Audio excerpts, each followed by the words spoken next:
Mahomes back, throws. It is incomplete, picked off by the Lions. Brian Branch with it left side. He's gone, baby. He's going to the house.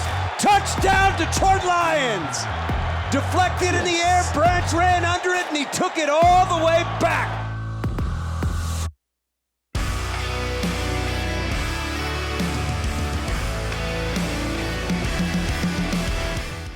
You know, the cruel part about the NFL playoffs is the finality of it when you lose, and you're never really prepared for it. Tim Twentyman, PJ Clark, Twentyman the Huddle podcast, post NFC North Championship Game edition, and unfortunately, that's the reality for the Detroit Lions in this one. And this one I think is going to be hard for the players to get over, the coaches to get over, and I think the fans too.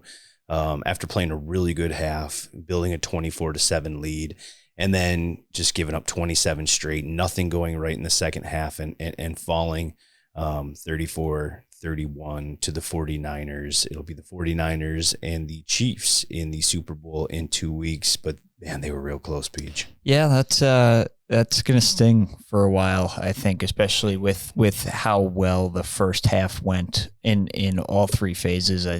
Everybody was firing on all cylinders in the first half, and just didn't come through the same way in the second half, and that's really all it took. And they really don't have anyone to blame but themselves. You can't say this was the refs or this was something else. They built the lead, and then it was just stuff that they've done all year, right? Finding a way to make a key stop on defense. Being pretty sure-handed with the football. Jahmyr Gibbs had a fumble at his own 24 that ended up being a big play. And then obviously, Dan Campbell's been aggressive this whole year and going for, fourth downs. And they've been able to convert a lot of those, turn those into touchdowns. And that's been in the difference in the game. And in this one, there were two big ones that they weren't able to convert. So, really, you knew San Francisco was going to make a run. They played bad in the first half, and they weren't as bad as that score indicated. No. So, and Dan Campbell said this afterward. He knew that they were going to make a little bit of a run.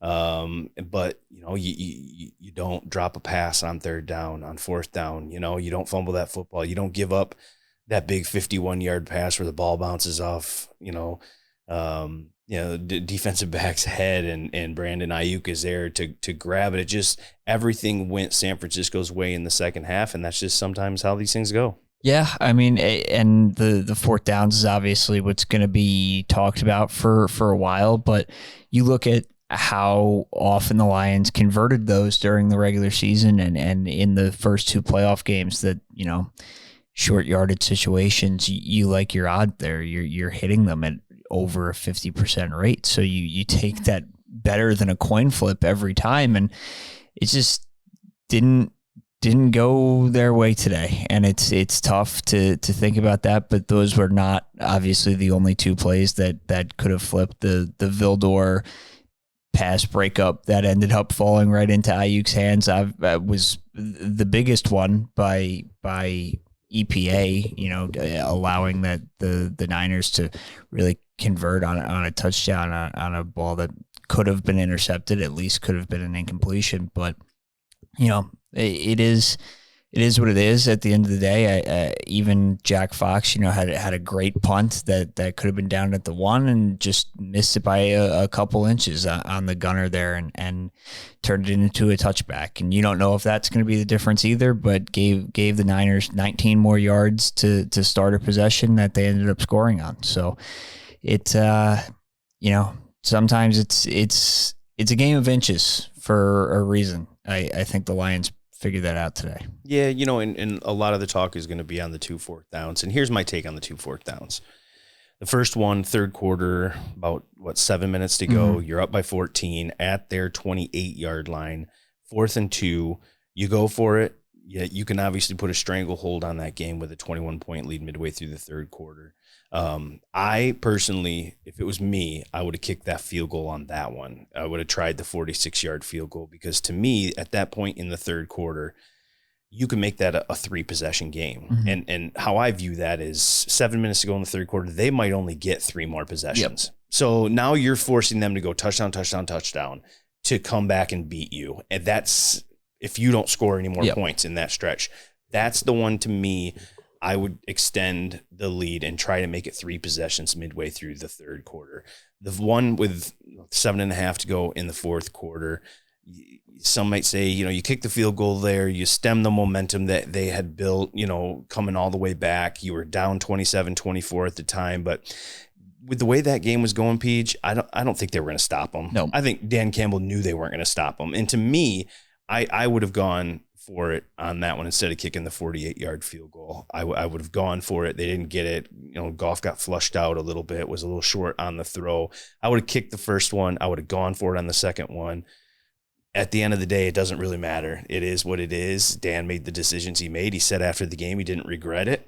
He's been that way the whole year. Like you said, you're not playing in this game. Yeah, you're not playing in this game if you don't call some of those along the way. Yeah, to me, it's the fumble and the drops that I think were a bigger factor. Guys that are really sure-handed. Gibbs hasn't fumbled a whole lot this year.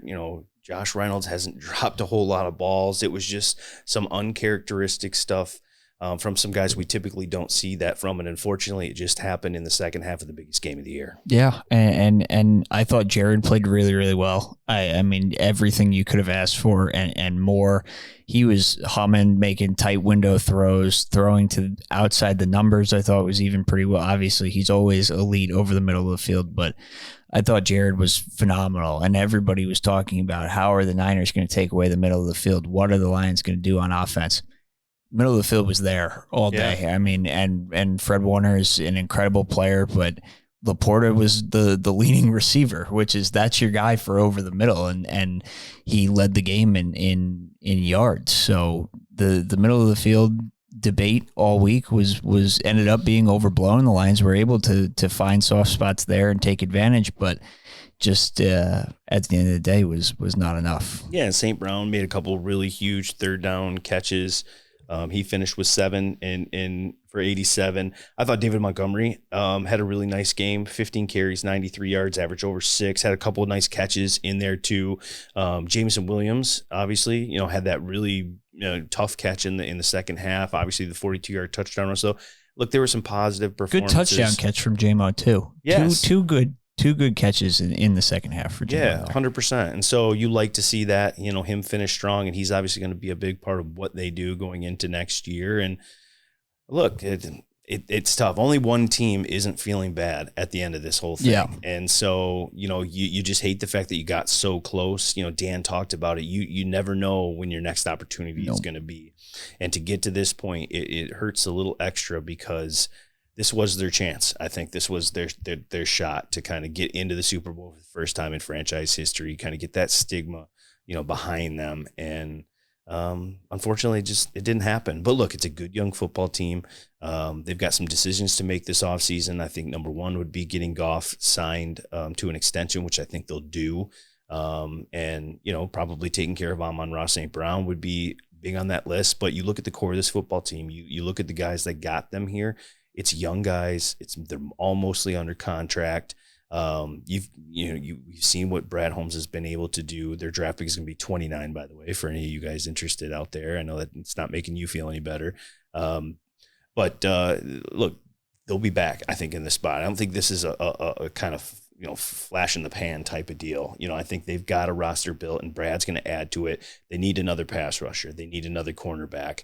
They'll probably take a look at some of the kickers, and look, Brad and Dan will have all that figured out, and they have a history of getting the right guys here. They've got cap space to go get some guys too. So, I expect them to reload and, compete again for it. I think Chicago's going to be better. Green Bay's obviously going to be better. It's going to be harder, but I would expect the Lions to be right in the mix next year and try to get this thing done again. Yeah. And I mean, you're not that last year wasn't proof of concept, but I think this year absolutely was on the, what the culture is being sold to outside players. You got a Cam Sutton from Pittsburgh last year. You got CJ Gardner-Johnson, guys from winning programs to come join the team this year.